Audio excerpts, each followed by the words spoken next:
Hello, I am Jason Kufuolaliwa George. I play keys with ShofarBand, and today we will be discussing Christ the Lord, specifically the keys parts and how it relates to a band setup. For today, we are running a main stage rig and using only stock libraries, except for one, stock main stage libraries.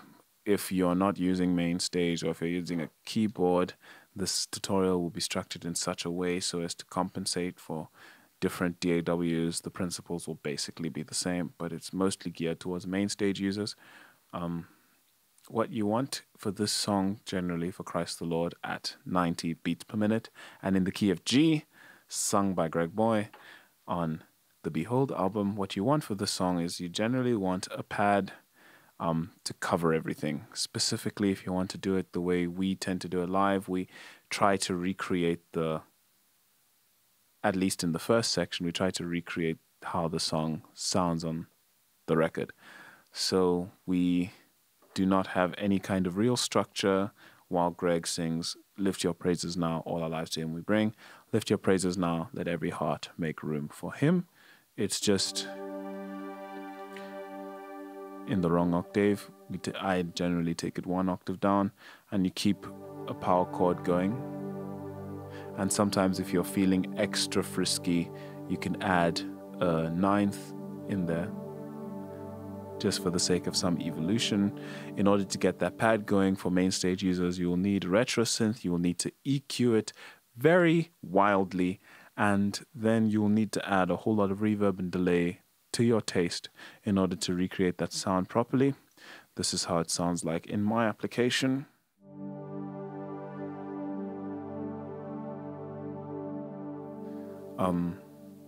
Yes. For verse 1, you will keep that pad going and evolving for quite a while. It'll just live there, waiting for the singer to sing. Then at some point, hopefully your drummer will turn on the click, and you can then follow the singer into the Let Fear and Striving cease. Okay. Let every heart make room for him. Let fear and striving.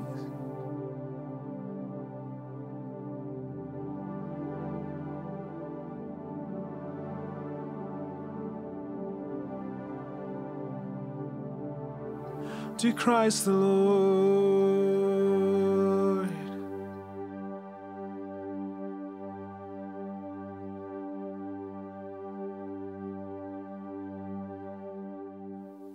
From a keyboard perspective, the song might be perhaps one of the simpler songs in the repertoire because it's a few chords. You generally just jump up and down just to try and build with the song. So it's the same thing for the "Give him glory now, for Christ our God is overcome. Give him glory now." That's actually the third verse. But for all that he has done for us, and then you add the C there according to the chord chart. Let his kingdom come, and let his will be done. Let his praise be sung. And then now at this point, I usually play with the octaves, but you can, if you have a longer keyboard than I do, you can jump an octave up and just strike it just to help get the song up there in tension. In Christ the Lord.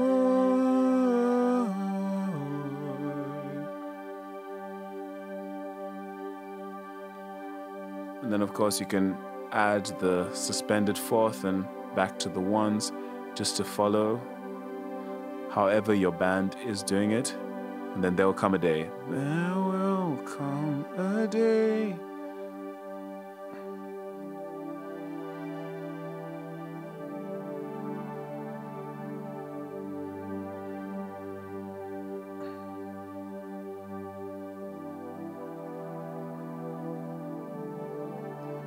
Bridge again. There will come a day.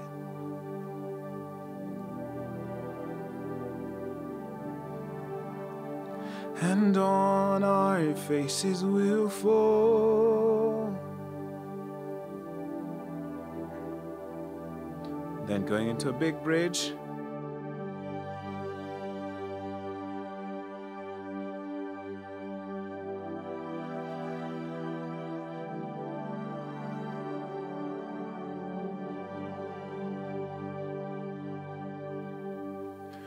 with songs like this, with pads that are intended to be as gigantic as this one, what you generally want to do is you want to sort of keep your chords that you're playing very clean. So you'd want to avoid color like major thirds and minor thirds and sixths and fifths and seconds and ninths, etc., etc., etc., just to try and get the sound to be as clean and to have as few clashes as possible.